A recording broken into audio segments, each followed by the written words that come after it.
Never try to be better than someone else. Always learn from others. And never cease trying to be the best you could be. That's under your control. Anybody can be a coach, and a good coach can coach anything. This kid's gonna be the best kid in the world. This kid's gonna be somebody better than anybody ever knew.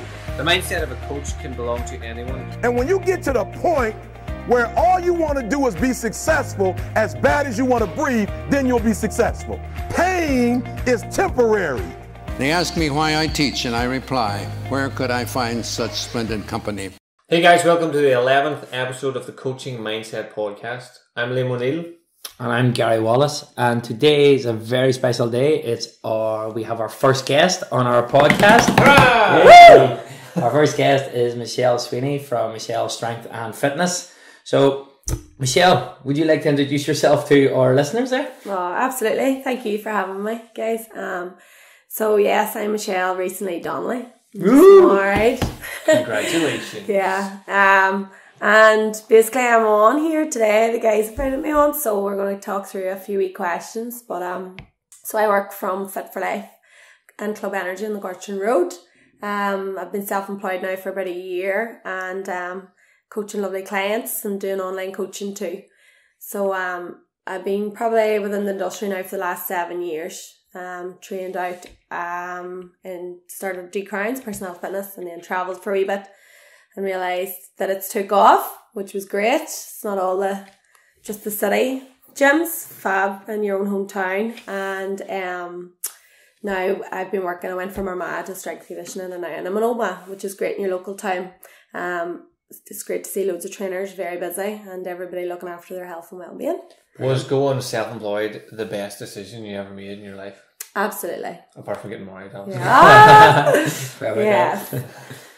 Absolutely. I just think it's definitely, I wouldn't have looked back. As I said, I came from a student that had not a clue where I was going. Enjoyed just being a student. Interested in sport, yes, and done sport, but right now it's just a job that I absolutely love.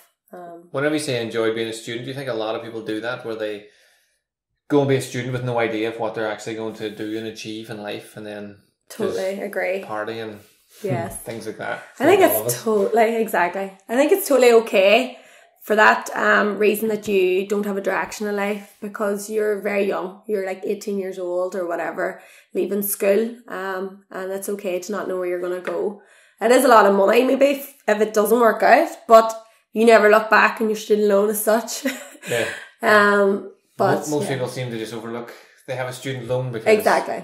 You don't really count it. Yeah. I find too, especially going through college, that I still didn't know what I was doing. Mm-hmm. I knew it was going to be something in sport, but it's the memories and everything too that you have from there. You do learn a lot about yourself, not during college, but after you're finished and you're going, well, I was able to do that, or I got away with that, but God, I wouldn't do that now. Yeah. You know, so you knew who you were kind of were. You were enjoying your life. Yeah. You know, but you still, whenever you reflect on it, you do learn. Absolutely. But if anybody is listening, if they're going to college or just coming out, if you're worried about not knowing what to do, don't worry.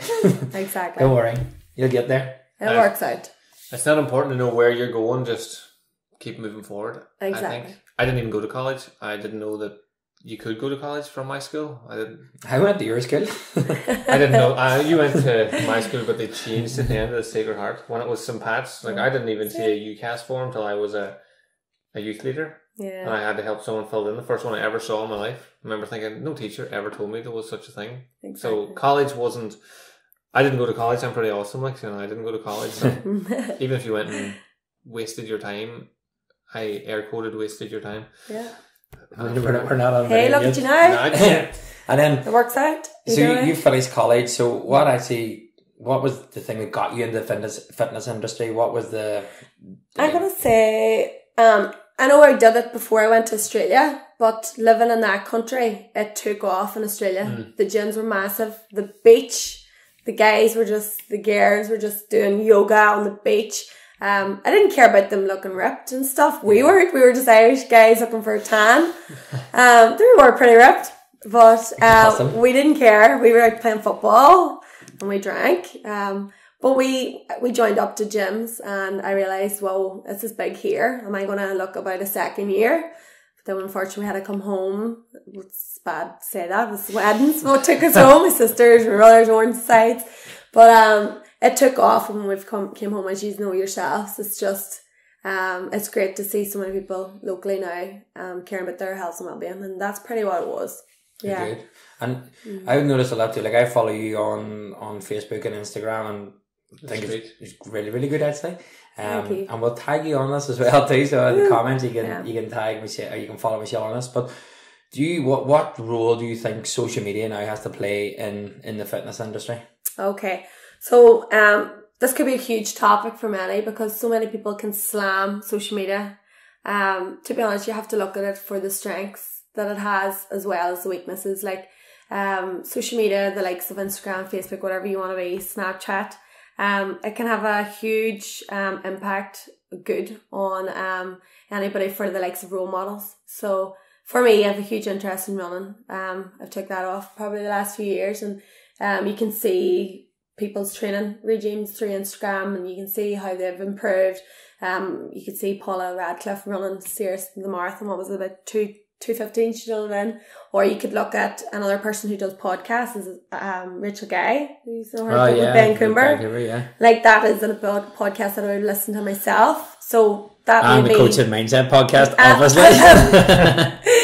Exactly. So you started to do things like that, and you enjoyed to do it. There was passion to like actually listen and learn a bit more. But again, that comes from loving what you do, I think, big time. But again, as I said, that the weaknesses of strength or of social media there too could be maybe that there's just too much distraction, too much information overload for people, or I'm not too sure. There's loads of like. I find personally myself, and it's something that I have to work on, is we talked about my morning routine where I get up now most mornings either 4:30, 5 o'clock in the morning, and I just have my routine.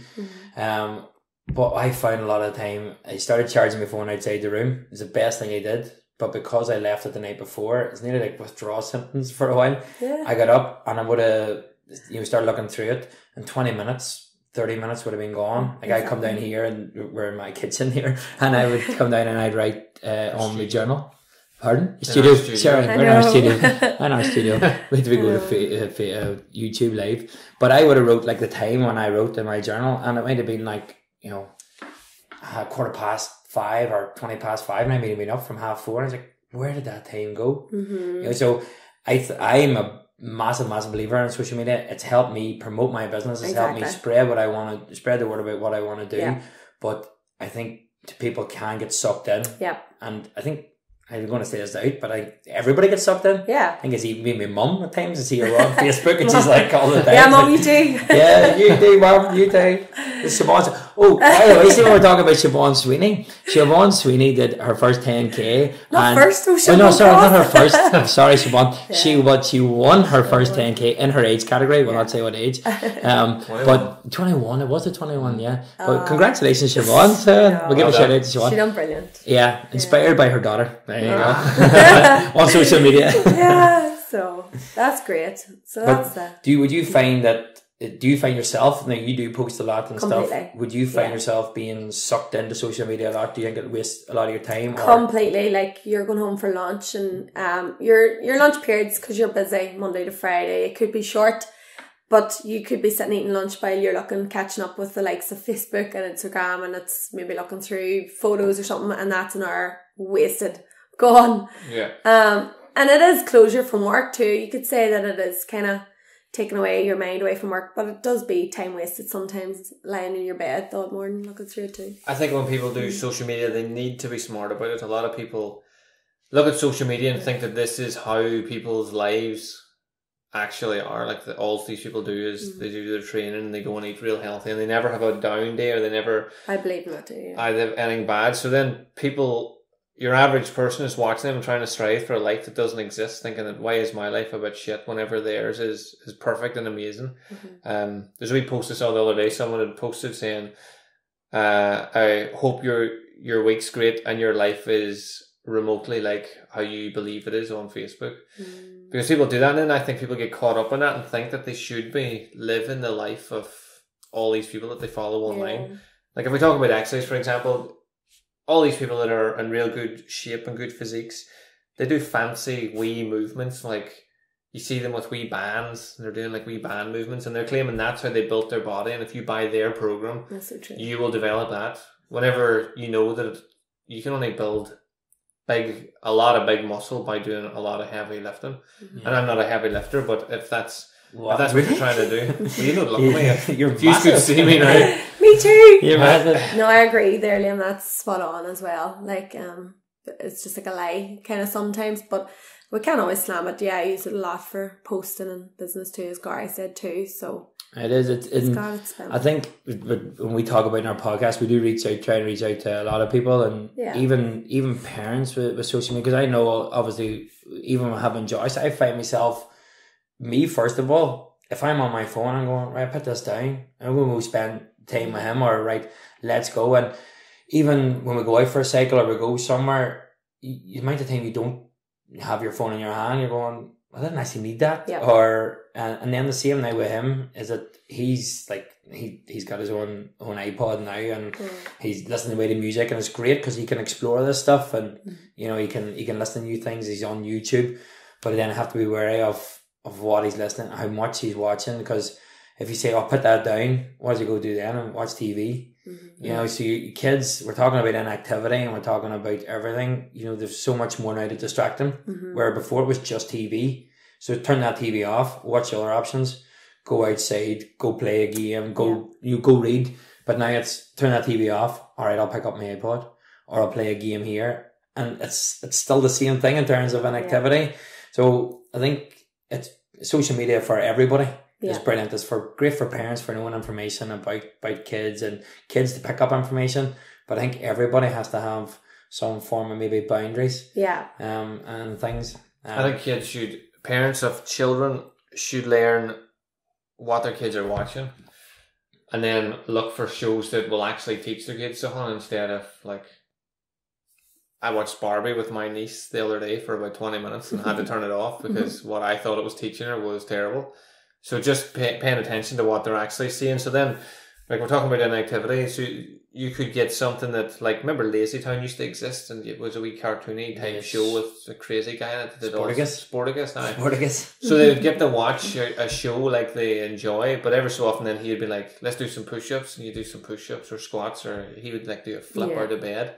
So it gets them more engaged and more thinking about what they could do, rather than just sitting watching like Barbie or a guy fill a paddling pool full of balls one day, and everyone just played that. It was madness. I think it comes down to like time management. Whenever you are like now self-employed, the way like our page, we could be messaging clients back late at night after work and stuff, whereas I said 2018, work your hours like 9 p.m. So that means you're not near your phone, and then I can shut off if I'm coming home at 9:30, whatever, and you're not near your phone, or you're not feeling tempted to just jump on and read a message. That's something I'm terrible at. Like, you teach your clients bad habits by answering them at 12 o'clock at night. Exactly. But it might be the only chance you've had to be free, so you answer them thinking, I'll just get that answer because I'll not get to do it till tomorrow. And then they just know, at 12 o'clock I can just text you, so then you become 24/7. And then when you don't respond for a day or whatever, like, I will never respond when I'm working at all. A lot of the time when I'm in the gym, I won't respond to anything either. So if I go like radio silence, it's normally because I'm doing something. It's not ignoring people, but it has to get to the point where you cut off. Like, you have to be able to. I was telling someone I got a text at 1 minute past 12 on Boxing Day morning. So whoever it was must have thought, I'll just wait till Christmas is over. 1 minute after Christmas. I never met this person before in my life. And they just texted on my page, asked me a question about their life. So you need to work on that. But even saying that, like, I know you're talking about people can slate social media. If anyone follows me, like, I'm all the time. I'm videoing everything. I'm posting about stuff and taking photos. Like, so I use it a lot. Even sometimes I'm promoting my business with it. Yeah. And a lot of the time, like the video I did yesterday, the Punisher one, like, the gym was empty. So me and Kathy Collins just were messing about in the gym because we both happened to be wearing Punisher t-shirts, and by we planned it. We talked about the fact that we were both going to wear a Punisher t-shirt.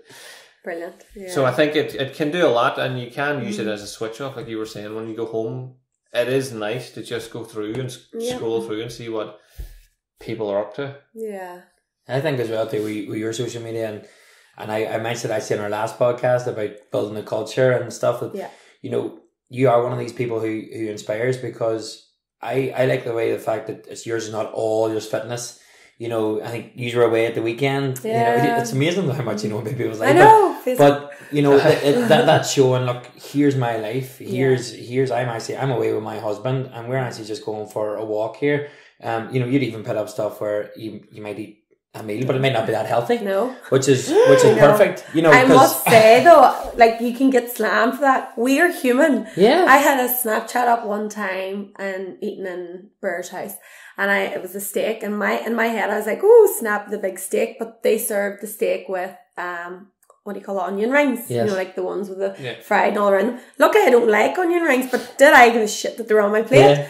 I got about 3 or 4 Snapchats questioning the onion rings. Oh, you'd eat them? And I was like, I want to eat these just to prove that I would eat them. Just to snap you did it. So like sometimes people can be human. Back off. Like, I will go and have an ice cream or a beer or gin the weekend. Yeah. Do you know? Like, people gotta find the balance as well. So that's what your weekends, you like to just get away. I got away at the weekend, and I think that's good, because then we talked about as well too, and I remember the years ago, it stuck with me. It's something that I used to do a lot whenever I was doing more classes, was taking people out, and like say Christmas night out, and you did a thing where you took all your ladies out. Did you booked a table? And we went to Main Street, and I got some Prosecco, and there were some men there too. We done goodie bags, and we had a great laugh. We had crisps and all, and it was a social, I kind of called it. Yeah. And some people don't go out because it's their comfort zones. Yeah. So they came out, which was great, socialised with people, and it felt in the same environment as such because it was gym related. But at least we got outside of the gym walls and we got into the town, and we had a laugh, and I thought it was great, and I would like to do that yearly, to be honest, because it was brilliant. And it was a thank you, as you said, to Gary. You done it to your clients at Christmas time was yours, because I remember seeing your Christmas jumpers and stuff night out, and it's a thank you really, because I am very blessed. Like, a lot of my clients have been with me for a lot of years, like 3 to 4 years, and I seem to have, like, you know, you build a friendship with them. Yeah. So it is good that way. It's good to see them outside of that. Exactly. And then, even following on for that too, you mentioned something about there's the fitness industry is massive now.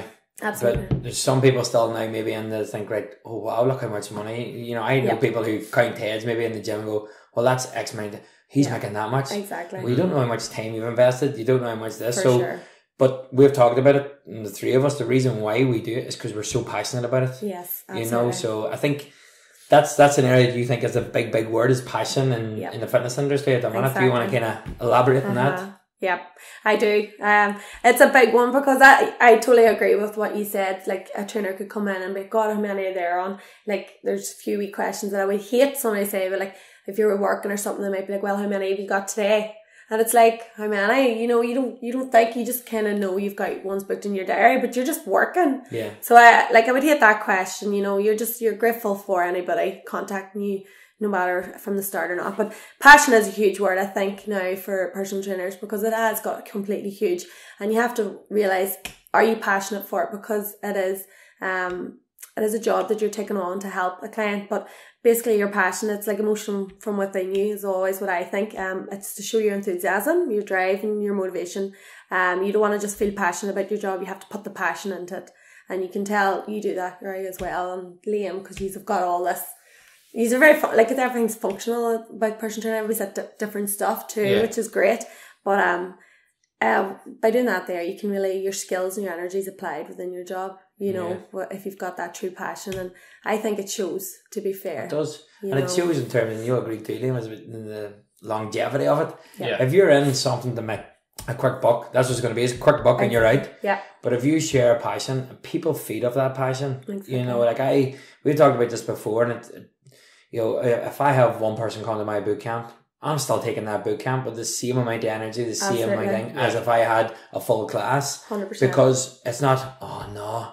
Now, me, I would question mine in terms of my business sense. Did I market that right? Have I done enough to get people there? Without blaming anybody else, that's me. But when that person has turned up, has taken their time to come, I'm still going to take that class with the same amount of passion, the same setup. If anything, they always, when they come in, if there is one or two, they're like, oh no, it's only the two of us. It's like a sense of fear. Like, there's no hiding. It's like, yeah, you're going nowhere. And they would go, oh, it's because of the snow, nobody's coming. Sure, we could go home anyway. It's like, no, you're not. You're staying right here. Exactly. That's so true, though. I think they start to feel bad because they think that they're wasting your time because there's only one. But once they understand that your passion is to help people, like you're taking people out and things like that on Christmas jumper days and stuff like that. So that shows that you're passionate about it, because that's not. There's no other reason to do that other than you like your clients and you want them to grow. I think the three of us all work with people. We don't just want, even when I was just doing the personal training, it wasn't about just helping people become fitter or stronger or get a new PB. We didn't even use the term PB until I started going to actual gyms, and those PBs thrown around everywhere. So we would have just trained, and I would ask all the time. They would come to me and they'd say, I want to lose 10 pounds. And I'm like, well, how would you feel if you lost 10 pounds? Amazing. How do you know? How do you feel now? So I'd start at find out where you are now. How do you feel and where you want to be? Because you might feel that amazing in 5 pounds, or you could put on muscle and actually end up gaining weight and looking better that way. But again, to me, it was about how they felt, and that was more mental than physical. So all the training that I did was pushed around them growing. Like we talked about Jerry last week, or it was last week, where I helped him get into different events and stuff just to. You got him into pole dancing. Not just pole dancing, but other things. But help grow his confidence and get. And he did a thing. He'd wanted to do it for a long time. Was get the guy from Electric Six that I can't remember his name. I'm sure he'll tell me off for not remembering because I interviewed him and chatted him for ages. But I can't tag him. Dick Valentine. That's his name. Oh, yeah. I knew if I just kept talking, his name would come into my head. Jerry ended up playing. Like that was his musical hero, and he ended up playing in a band with him. Class. Brought him to Omagh, so he got an international musician to Omagh, so he could play in a band with them just for asking the question, but being more confident in himself to do that. So I think that's what we all seem to be wanting to do. Like you're in a great position, Gary, because you're starting them off as children, and you have a stepping stone. We talked about this before, where you have a stepping stone where they go from they learn this, then they can go to that, then they can go to that, then they can go to that. Where most people don't. The people that are just in it for money or because it's a job they just got into because...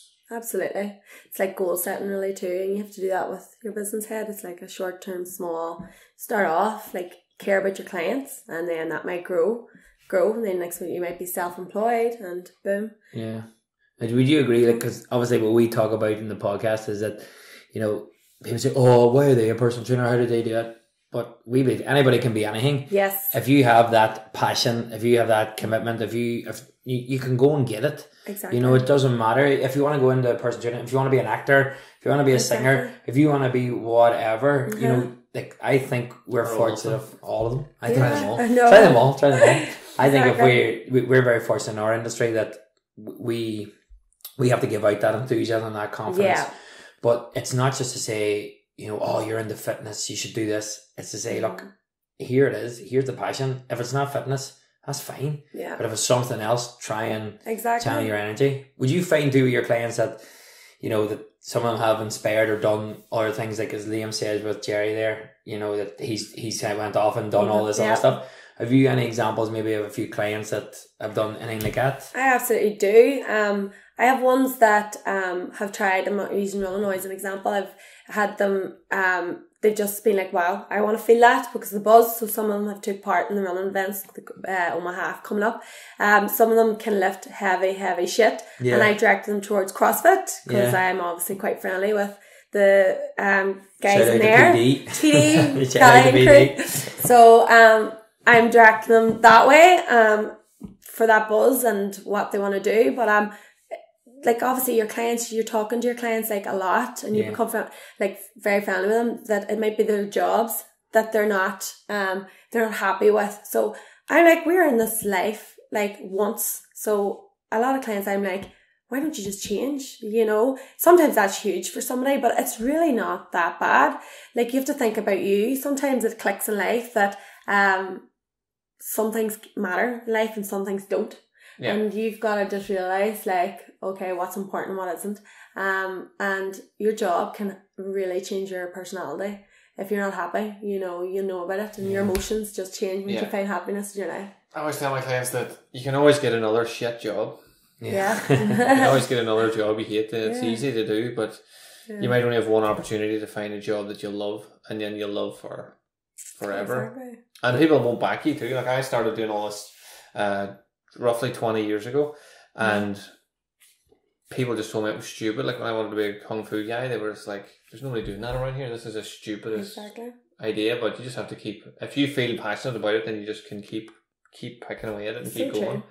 And if you get people like us around you that can support you in that. Yeah. Because I think as well too that you find a coach now, not just a personal trainer. It could be a life coach, could be a business coach, could be somebody who gets the best out of you. So like, obviously you're with your clients, you could be getting the best out of them, not just in their health and fitness, but on them going, oh, you know what? I'm actually going to leave this job, because not just randomly turn around and destroy the whole life, but calculate it and think about it. I think when I took the decision, one thing that got me was I asked myself one question. I just, what's the worst thing that can happen? Exactly. You know, I thought I'd lose the house, lose the studio we're recording with. So I said, like, I'd lose my house, you know, I wouldn't have done, and I have to move back in with my mum and dad.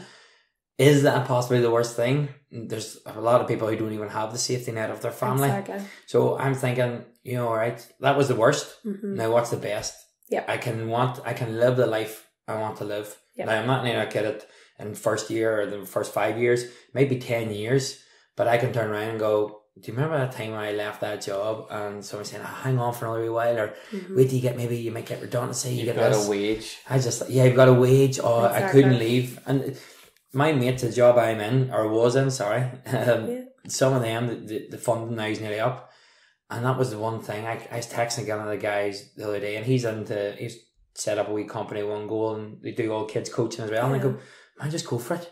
It's like, I can't, just the idea of the steady wage is good. And that's his point. But I was there more or less as a bit of support, not in terms of fitness. And I think that's, as you do, find a coach, find somebody, you know, who has that enthusiasm, passion for life, who's lived maybe the bit where, as you said, you were in Australia and you were drinking, you were partying, but now you're home, you're married, you got yourself employed, and you're enjoying your life. Completely. Maybe even more. I don't know. Well, maybe going back and crying a wee bit. I'd love to be out. I'd love to be there. No. But you know what I'm saying. Like, so it's you do that a lot. I think with your clients. You know, is there any kind of, because you did mention about somebody with their job as well too. Yeah, like they're maybe in a third change now, and it was simply because we realised, like, what's making you unhappy? And we ticked it out and done that. And what's making you happy? And it was time out, training, good food, eats in the kitchen. Yes. And like a new job again, and it's flexible. Early, like better hours, so children can be picked up, time can be spent wherever, and then work is work, done.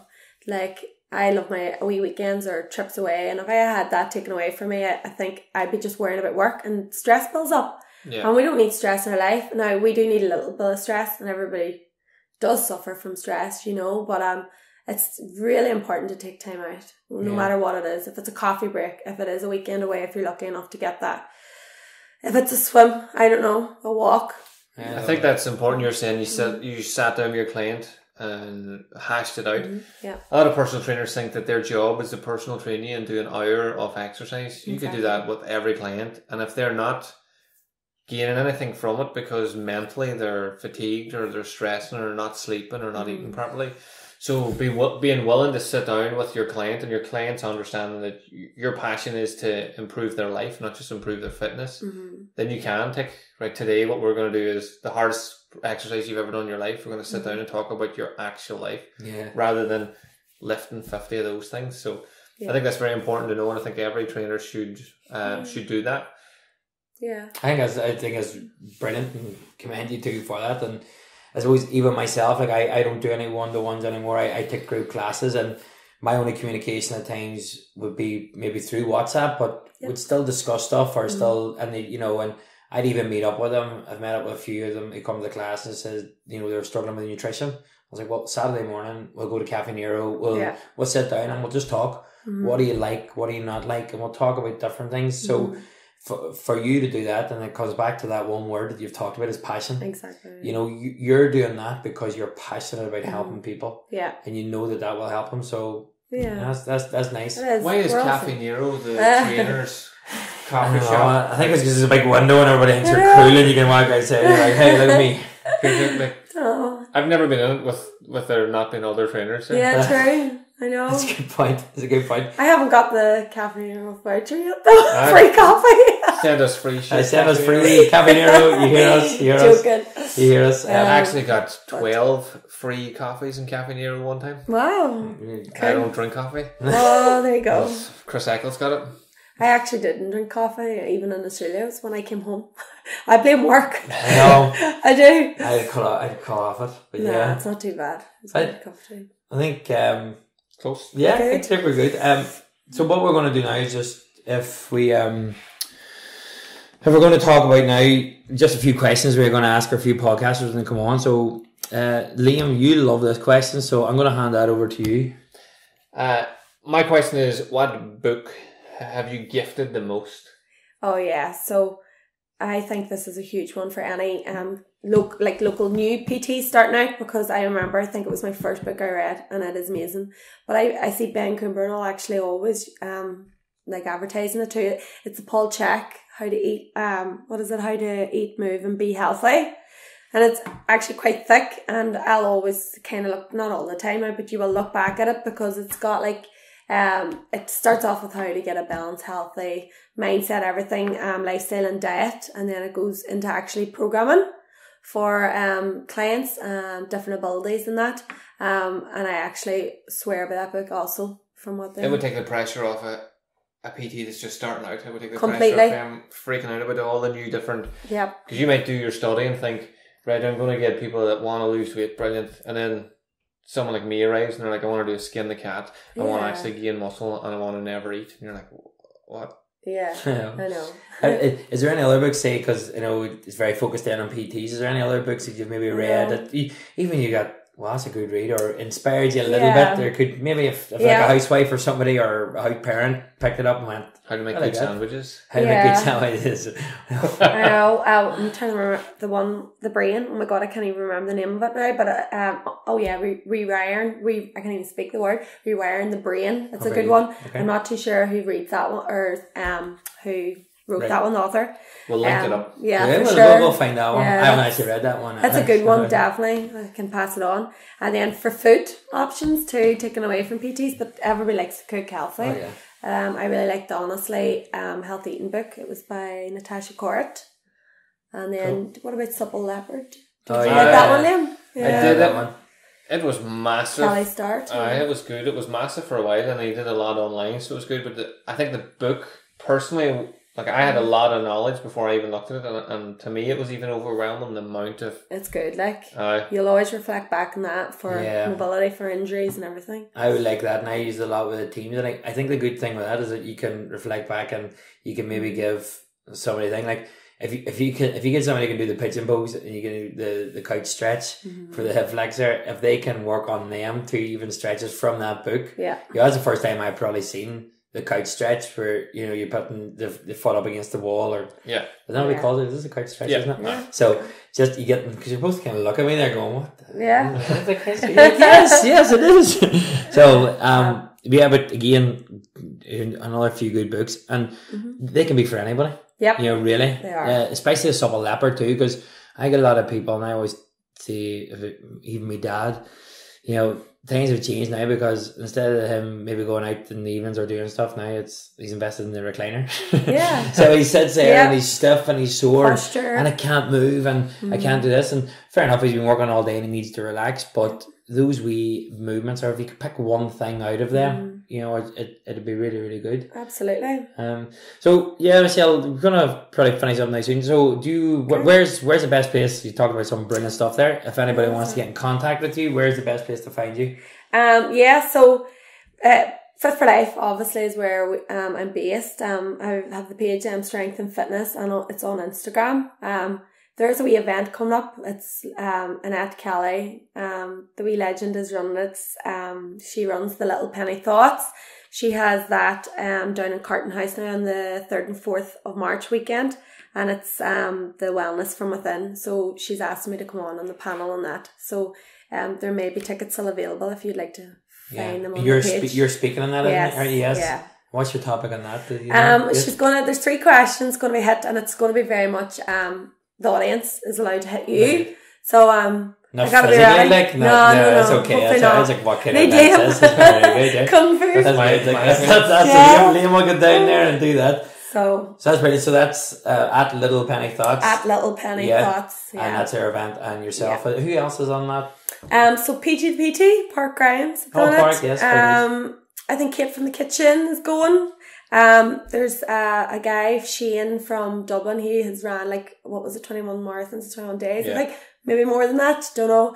The girl, the hormonal coach. Don't know if you follow her on Instagram. She's brilliant. I think she's based in Belfast. And there's a few other ones as well, but she's going to let everything out now soon. So we'll link to that as well. Then, yeah, we'll put that in. So that's brilliant. So I have a question. Can I ask you one question? Since we're talking about passion, have you any advice for people listening how to ignite some passion within their lives? Wow, that's a big one. You've just caught me. I have to get ready for this one. You do it every day. I think reading and time out is a big one, but for me personally, is running, because I get to think when I'm running. So I think about what I want to do, like in life, or who do I want to see, who has contacted me most, what I have to do the next day. It's just running gets me thinking, and nice. That's your passion for what you're going to do. So just do one thing, find one thing that you love and like doing, and it's easy as that. Let that build from there. It could be anything. Very good. So I think we'll wrap it up with that. So from me and ourselves, thank you very much for coming on, our first guest. I think some brilliant info there. It just shows you too. It's great actually listening to you speak, because it just shows you how good of a personal trainer you are, because you're so passionate. And it's just not about, we've talked about this before, you could have all the knowledge in the world, but you could be an absolute dickhead. Thankfully, you're not. You're a really nice person. You passed that. But we take it from the All Blacks. But that's what it is. You're very passionate about what you do, and I do. If anybody out there is looking a personal trainer, definitely look Michelle up. She is fantastic. Thanks so much. So that's us. Liam, you want to? Super. I'm just gonna. Everything you said is perfect. So thank you for coming on, and we'll be back. Back next Thursday, we may have another guest for you. Maybe. So, if anyone you would like us to talk to, we're open to anyone. Just get on, as long as we can chat to them and they're not boring. Yeah. I think that's key. Have you anyone that you think we should invite on our podcast? I think Annette. You'll have good crack with Annette. Annette might talk about a wee bit about wellness from within Liam. Yeah. You could have a lot in common, and then Gary, personalities, could just be brilliant there too. You might even get her into one of your groups. There we go. There's plenty of personal trainers around Omagh as well. If you were looking to keep it in around your personal trainer mindset, I really wouldn't pinpoint. There's there's a lot out there. We're willing to talk to anyone really, personal trainers. So maybe they'll contact you guys. Yeah, they should. And get some confidence. This was I was a wee bit scared, but it's not that bad. How did you find this? This is the longest end to a podcast. I know. They're laughing at me with my wee book of pinpoints, but I had to do that. I done it at 10 o'clock last night with my dinner, just quick pinpoints, but I just wanted to get my word across. If I went home and if I forgot about it, I would have been like, damn. So it's not that bad. And you find it okay then? It's so it's not scary. No, it's okay. not daunting. No. We're not happy enough to come back whenever our guests want you back. If they ask me back. Brilliant. So guys, thanks again to Michelle, and remember we'll go live every Thursday at 6 o'clock.